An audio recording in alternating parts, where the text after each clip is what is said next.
Ni ishera rĩa munini wa President Rigathi GACHAGUA muciĩ-inĩ wa Rotsela bũrũri-inĩ wa Belgium rĩarĩtanyĩtwo kũmatha thoko indo itiganĩte cia bũrũri wa Kenya.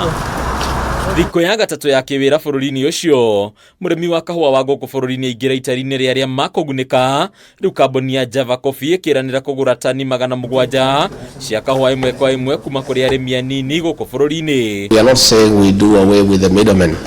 We are saying we have a complementary approach to marketing. Those who want to buy directly, those who want to buy from the middlemen, they continue. We have a very credible organization, the Kenya Planters Cooperative Union, KPCU. Kambuni ĩno ĩkamũrĩka makĩria arĩmi anini a kahũa arĩa marĩ THOTHAITI-INI, ũndũ ũmwe na atumia arĩa meũmbĩte ikundi harĩ ũgũri wa kahũa gaka. I am very happy about the minimum prices.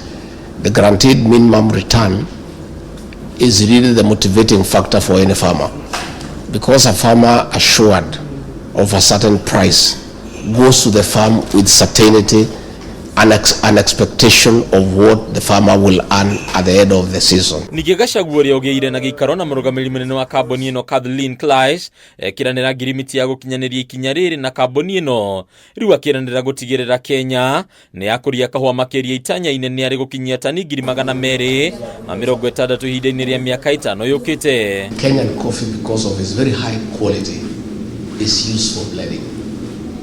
We want the people of Belgium and Europe to have the original form, not the blended form. And it's available. And it's not expensive. What is happening is that people who buy from us put a very high premium for the blending component of it.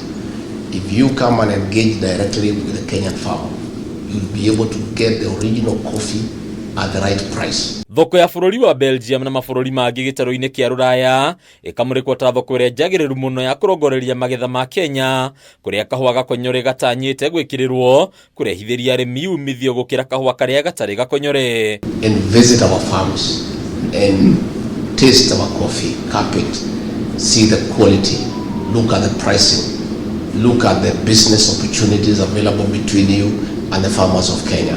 And I'm sure once we make a direct connection between the farmers and yourselves, we'll be in good space and very good business. Hadini ya KAMBUNI TV, leto lako ni Bataro wa Mwagi.